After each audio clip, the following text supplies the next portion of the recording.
Hello, everyone. Thank you Hi. so much for joining the Fireside Chat with AI Expert session. My name is Fien van den Hondel, and today I will be one of the moderators for this session. And as a quick introduction, I was born in the Netherlands. I studied at United World College East Africa and Tanzania, and I'm currently studying economics at Minerva University in the United States. And I'm not alone today. I'm joined by another moderator, James. Hi, I'm James Collett. I'm a rising senior at the NYU Stern School of Business, studying business and political economy with a minor in data science. I'm also a campus leader, which is really my involvement with artificial intelligence, is trying to understand how educators and students can approach this technology. And I'm very excited to speak to the two of you today.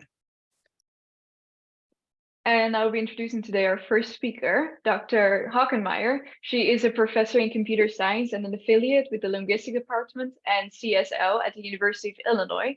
And she works on natural language processing and has served in a number of leadership positions, including as past chair of the board of the North American chapter of the Association for Computational Linguistics. Thank you so much for joining us today. Welcome. Thank you. Thanks for the invitation. I'm excited to speak here. Yeah.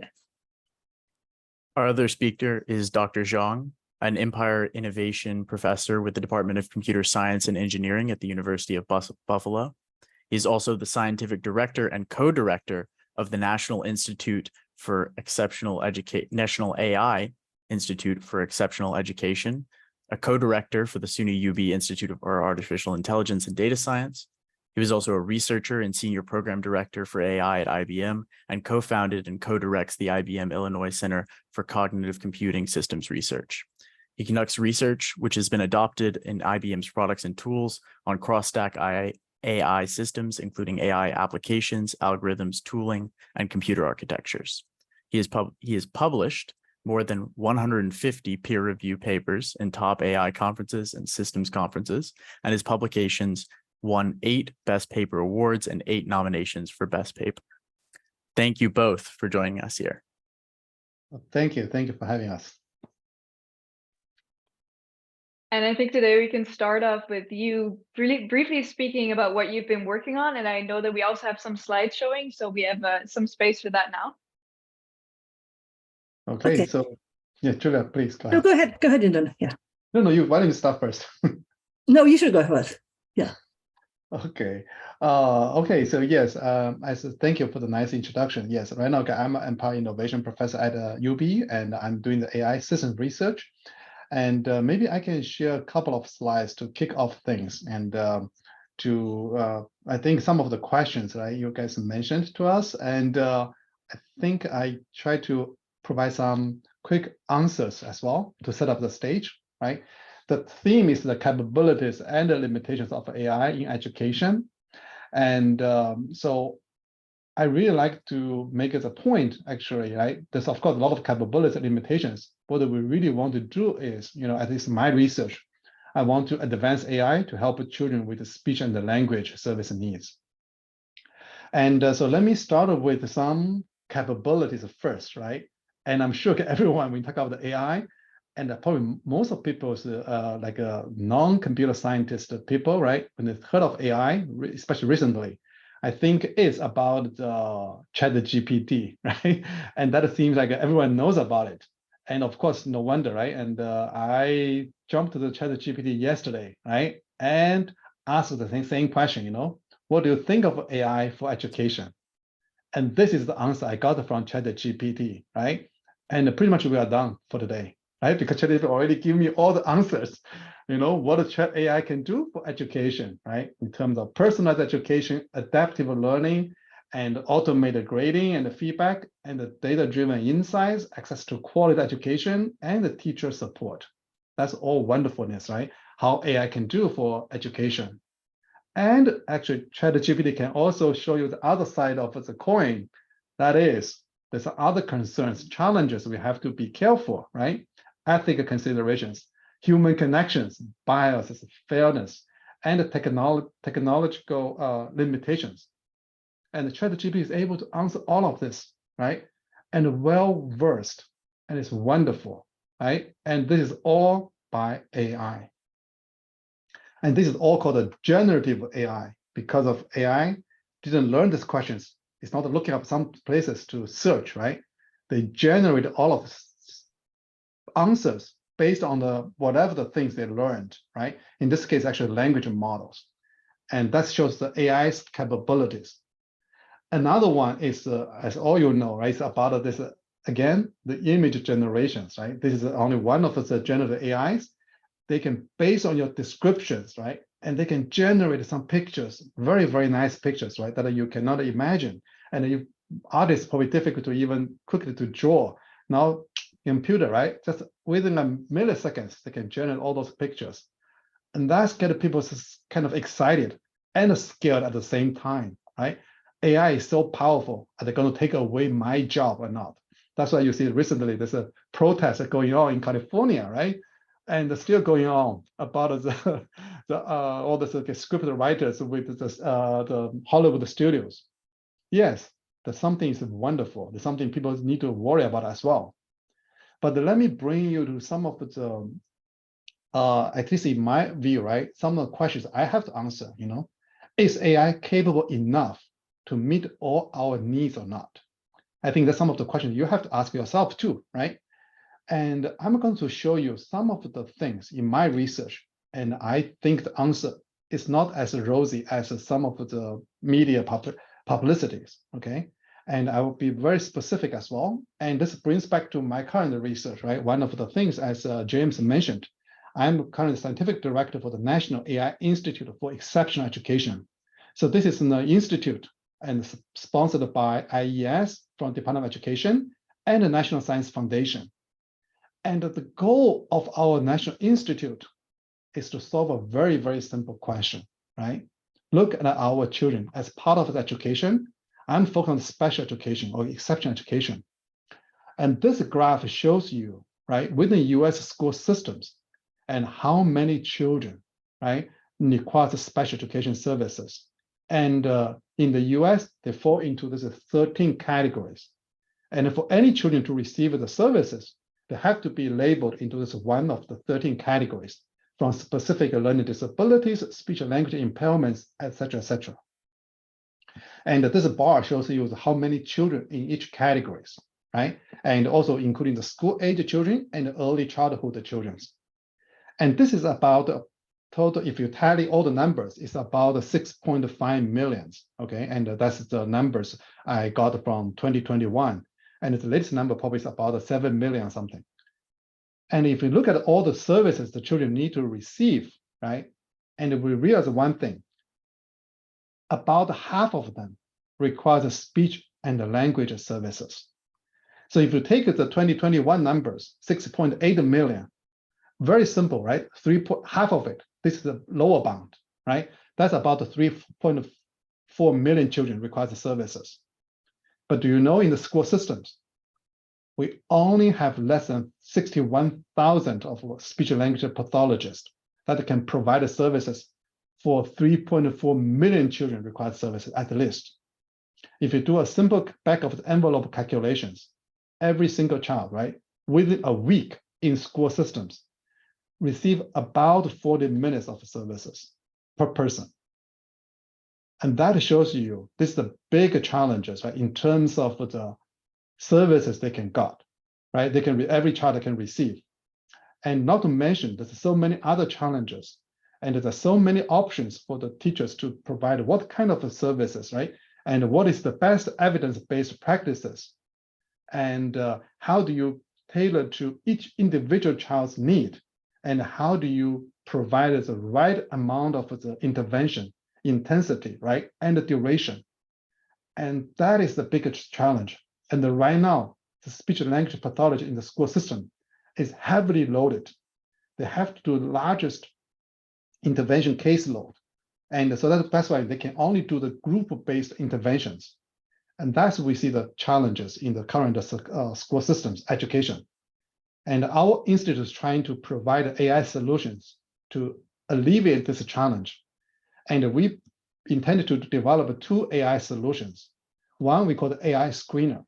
The AI screener, we want an AI solution that can be placed in the school kind of classroom, right? And the most natural settings for children interacting with other children and with other teachers, and we try to capture who may have the early signs of speech and language issues. And so that way we can make sure those children get a diagnosis early, right? So they can receive the service early. So all the children, they can receive the early intervention so their academic performance can be better. So how can we design an AI solution to do the universal screening early and accurately? So that's one of the solutions we want to develop. Another solution is called the AI orchestrator, which is for providing ability-based intervention for every single child. So we try to be an assistant to the teachers to provide the kind of the progression monitoring report for the teachers to observing every single child's progression. So we can also recommending what is the best intervention for every single child. So the teacher, even though they are still doing the group-based intervention as needed, they would know every single child's need are different. So they can prescribe different intervention method for every single child. And that's what we want to do. So we call it AI orchestrator. So this is our vision. Then you may wonder, hey, AI is so powerful, right? It's able to answer the questions. It's able to generate the things. So this seems like it's the easiest problem. You should be able to solve it very easily. Why bother this AI Institute? So let me show you some of our quicker results, like research, right? To show you actually it is not the case. And to start with, right? In order for you to understand the children's language speech development, one of the techniques called the language sample analysis, right? Based on what the children has said or has written, right? We try to do the analysis, what are the particular issues? And to give it a very simple examples. There's many, many different ways to do the assessment, right? One of the things, the researchers showed is this called the percent grammatical utterance, right? PGU. So basically based on whatever the children said, and are you able to transcribe it? Are you able to kind of calculate the mistakes? And based on the mistakes, you can compute some kind of a score. And based on the scores, you can say, hey, compared to the norm referenced children, right? This children is maybe advanced or actually is lacking. If it's lacking, maybe it requires special services. But this sounds like easy, right?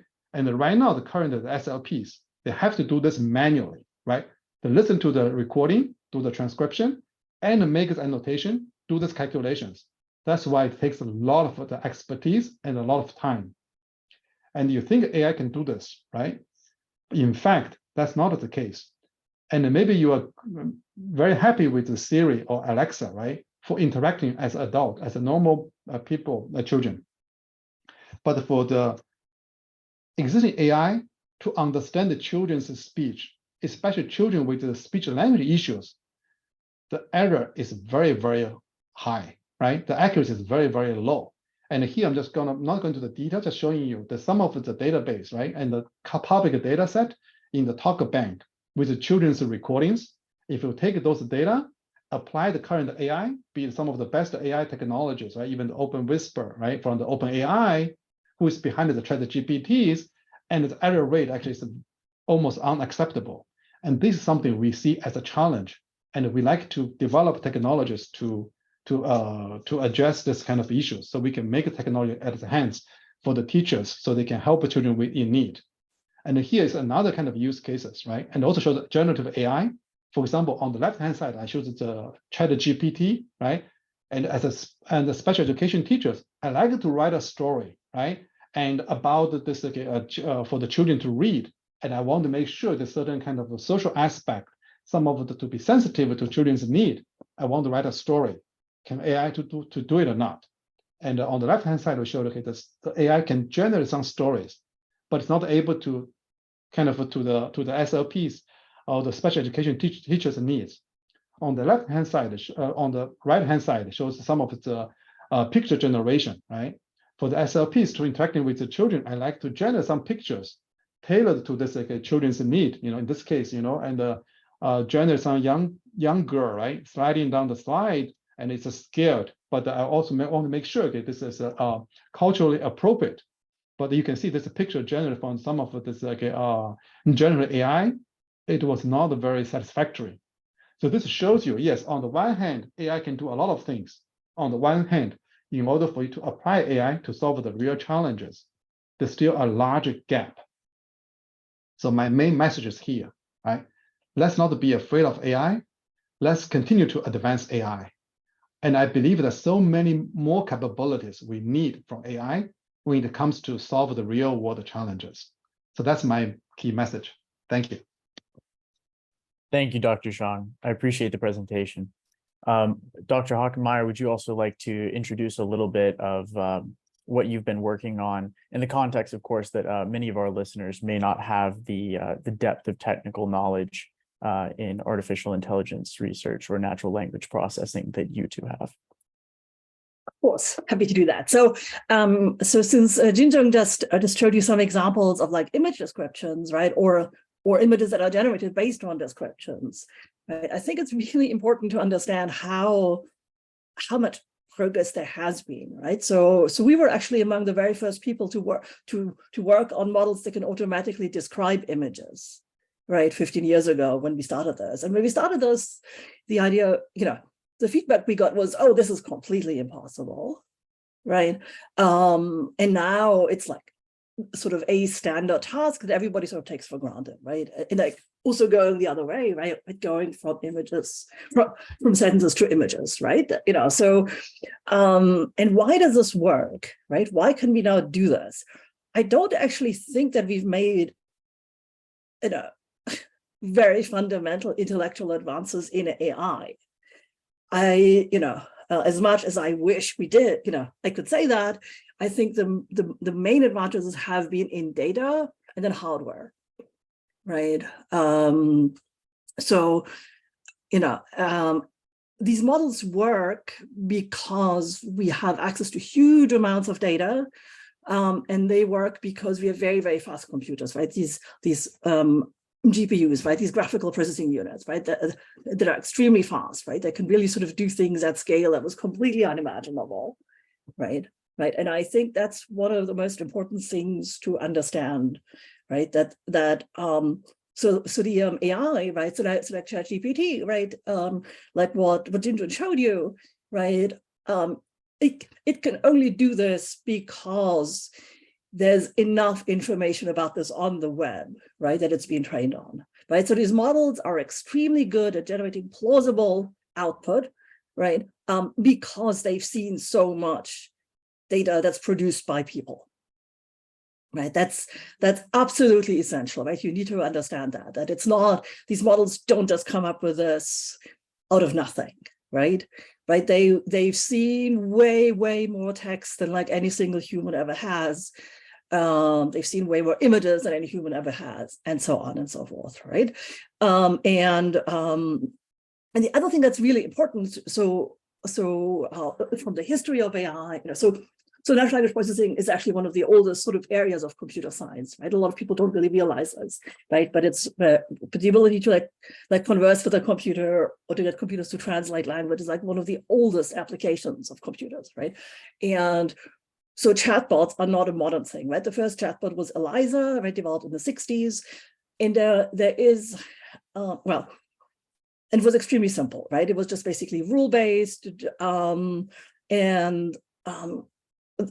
it's still really famous, and it's really famous for what's called the Eliza effect, right? So this is basically a psychological phenomenon, right? So that people completely trust the output of these systems, right? So and I think, of course, in the 60s, right, people had no exposure to computers that could generate language, right? So you would imagine, okay, wow, this is like the first time we've ever seen this, right? And now perhaps we're more sophisticated. But actually, because the models have become so much more sophisticated as well, I think this is a really, really important thing to keep in mind, right? So just because ChatGPT generates something that's super plausible and super convincing, there's nothing in a vanilla large language model, right, that makes it beholden to facts or the truth, right? So at least with a search engine, right, you go and you can see, okay, this is the website that hopefully was written by a human, right? And you can sort of assess it and see, okay, this is, I can trust this or not, right? With these LLMs, So for example, when you ask him to describe a scientist, right, it's going to make up all these publications, right, that sound like real publications in the field, and that often are copies of like actual titles of papers in the field, but they're not necessarily papers that are written by this person, right? So, and like, yeah. So to kind of go deeper into that, do you think you could explain conceptually at a high level how generative AI produces these answers, like Sure. how it's trained, and then how it determines what to output when you give it a prompt? Sure. So I can focus on large language models, right? So so a language model is just something that can basically randomly produce sentences or text, right?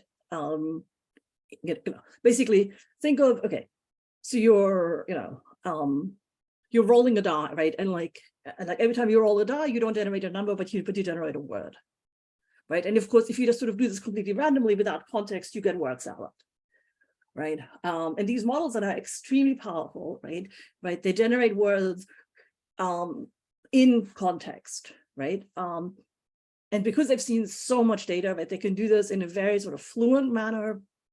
And it sounds very convincing, but very, very plausible, especially for languages that they have seen a lot of data of, right? And so this makes the output, as I said, extremely plausible, extremely convincing, right? But so let's say if you ask these models to talk about a coffee shop or whatever, right? Or about your specific coffee shop, right? It's going to be, any LLM is going to be capable of like talking to you about like coffee shops in general, right? So it's going to be topically very much on point, right? It's not going to suddenly start talking about something completely unrelated, right? And that's because of how these models are trained and so on, right? But again, there's nothing in these models that makes them beholden to like actual facts, right? So even if it like very confidently proclaims something about your local coffee shop, it's, there's no reason to believe that that's actually true, right? That's actually, yeah, correct, right? So I have a follow-up question then. So if these models can be very convincing and their output can sound very convincing, but are not necessarily true, well, you both are educators and you both are teaching. So do you use these models at all in your classes, since the output sometimes can be questionable? And if so, do you have any tips for the professors or educators that are currently listening, that while they are aware that sometimes you cannot completely rely on the output that these chatbots sometimes give? So what kind of tips do you have there for then applying this knowledge that you have in a classroom? And this is a question for both of you. So I think that all the undergrads are using these models right now, right? So regardless of what I do in the classroom for the assessments, right, anything that's open book, right, students are using these tools already, right? And the challenge is that it's, you might have heard that OpenAI scrapped its LLM detector, right? So basically they've given up on trying to identify whether text was generated by an LLM or by a human, right? So that means that assessment is becoming extremely difficult, right? And I think, personally, I think that means we're going to have to move to closed book assessments, right? Where students don't have access to the web. They don't have access to these tools, right? When we're giving them an exam, right? But I think the more fundamental question, right, isn't really about these summative assessments, right? How you grade students, right? I mean, like the issues about fairness and so on, right?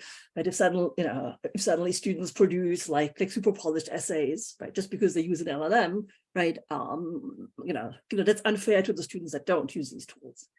But the real question, I think, as an educator is, what are my learning goals? Right? Why, am I teaching what I'm teaching, right? Why am I using these assessments, right? Are students actually learning the material, right? Are they actually, are they actually learning to reason? Are they learning to write well?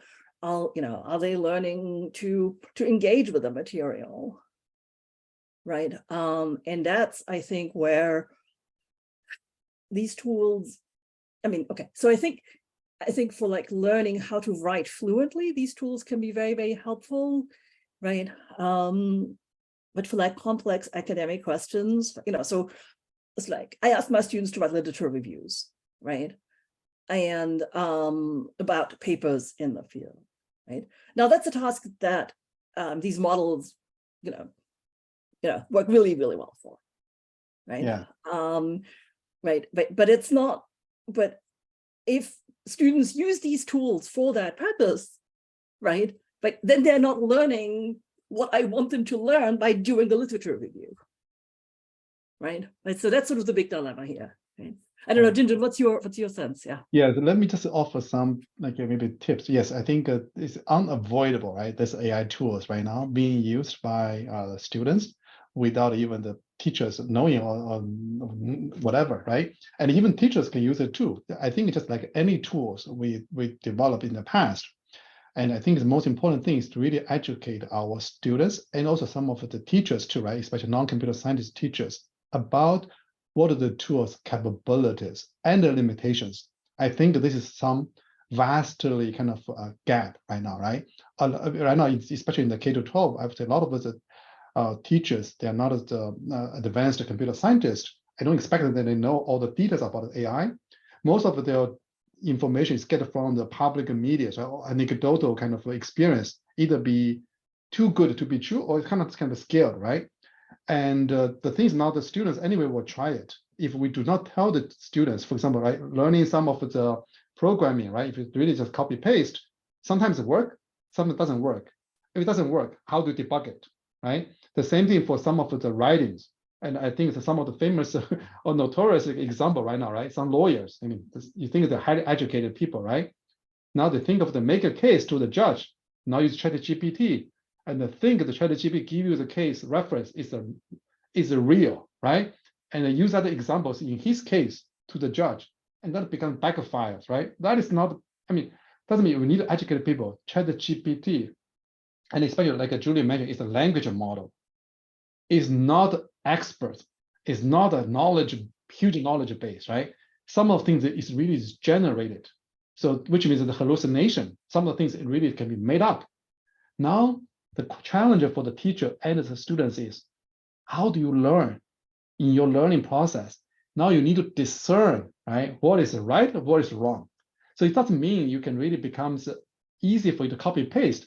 It really make you to think, whatever answer you get from the ChatGPT, you need to have a critical eyes, right? To know what to use, what not to use.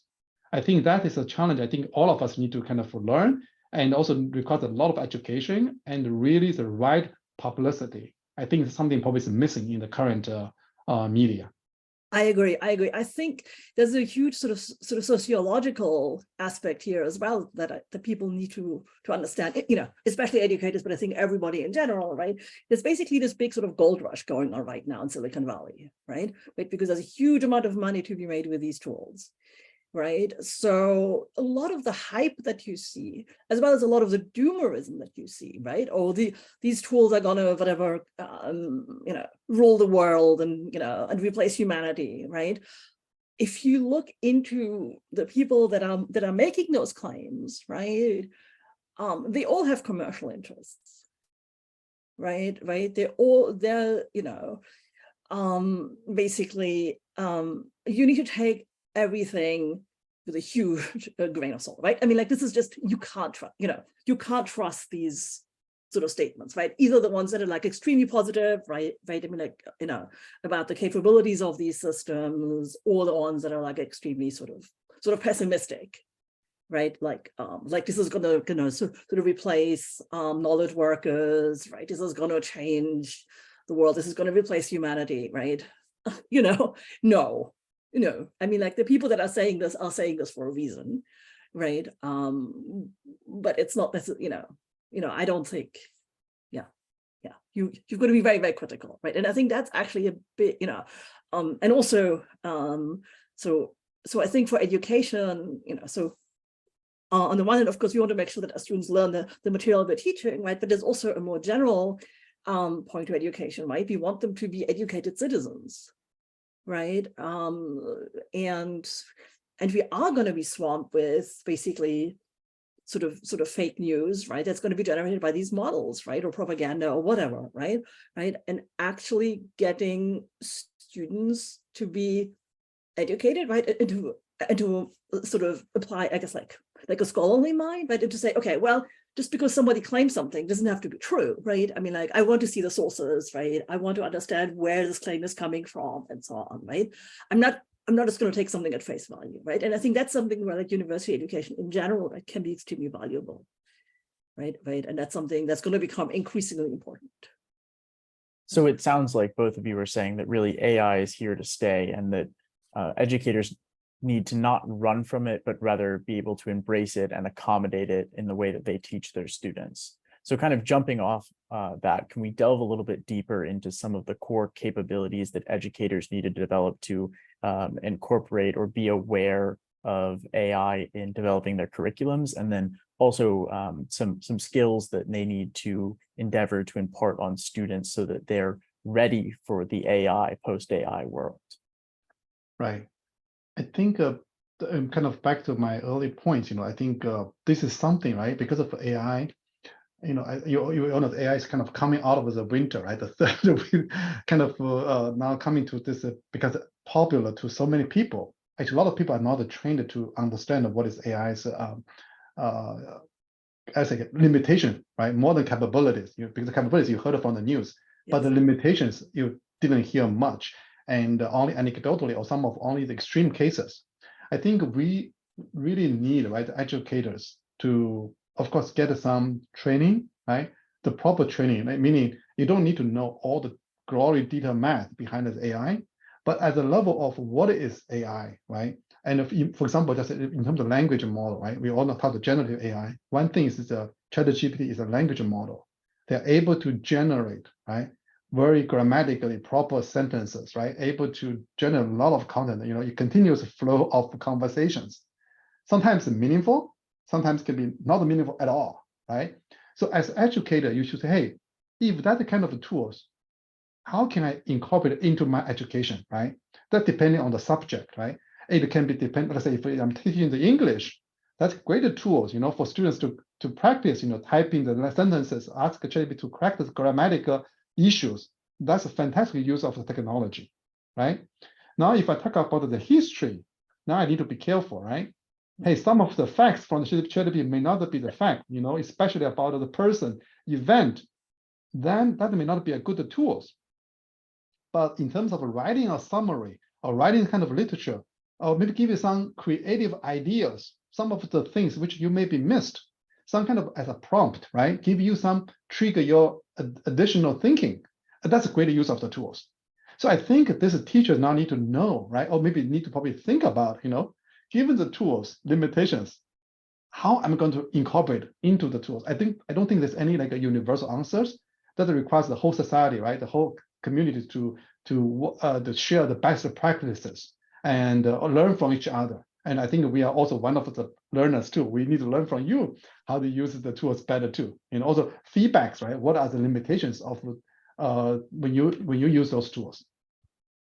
I also think it's going to be important for everybody to understand that sort of the IP issues, like the intellectual property, privacy issues, right? So every time you use, say, the ChatGPT interface, right? Basically, you're giving away whatever you're telling the system to this company, right? So there was a famous case where I think it was Samsung, was like some company that like used, like some employees used some material that was really sort of private to the company, right? And then suddenly this model would sort of generate something, would basically reveal this information, right? So, you've got to be careful in how exactly you're using these free tools, right? I mean, like just like with social media and so on, right? I mean, like it's free because, well, I mean, like basically, we're giving them so much information, right, about ourselves and so on, right? That's, that's basically how they're making the money, right? Right. So, and it's sort of a similar thing here, right, where you're, you've got to be very, very careful, right? I mean, so, and as an educator, for example, I mean, like, like these tools are not FERPA compliant, right? I mean, like, don't ever give anything, any private information but about a student to these tools, right? I think that's another sort of important thing that you need to understand. Right. So, and again, it's, a lot of this also has to do with the fact that they're all, at the moment, the best models are all commercial, right? And again, these companies have other interests, right? They don't really have your interests, in mind necessarily. Right. Yeah, I think we're a little short on time, so I want to ask you one last question. Just a very short and very quick question, which is, if you would have all the people listening right now on this panel, and if you want to give them one takeaway from this specific session, what do you want them to remember? And this very quick, and then unfortunately we're going to have to wrap up because the next session is going to. That's actually hard. Jinjun, you want to go ahead? Okay, I think I already have my message in my last slides. Don't be afraid of AI. Let's continue to advance AI. Let's all learn about AI's capabilities and the limitations. Let's use AI in a good way. Yes, I like that. Yeah, that's a very positive note. Exactly.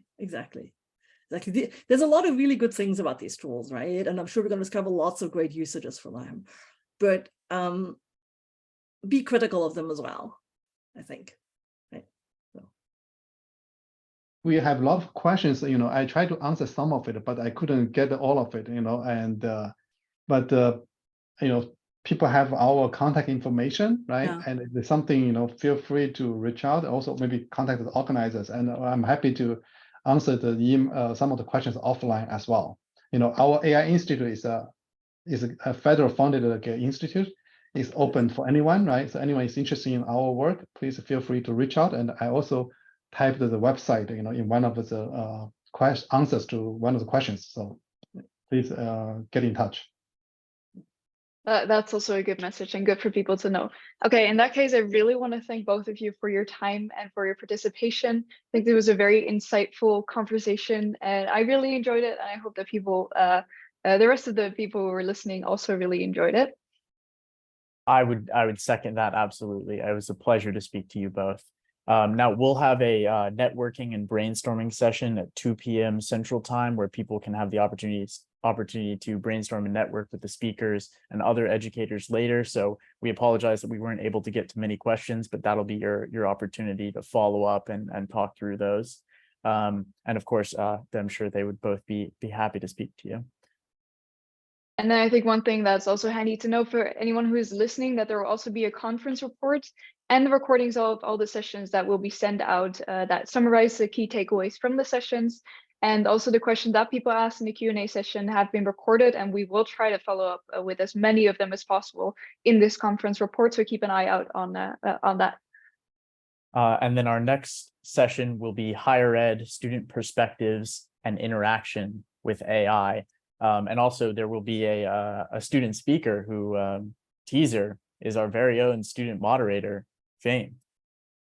Yes, I really invite you all to come, because there will be 4 student speakers and I will be one of them. And I promise it will be very interesting to see what students actually think as opposed to what educators think. And that's, I think, very valuable of this session. So thank you everyone so much for being here, and thank you for joining. Thank you so much again for the speakers. Thank you, James, for being my co-moderator today, and have a great day, everyone. Thank you. Thank you both. Bye. Thank you everyone for attending. Take care. Yeah, thanks so much.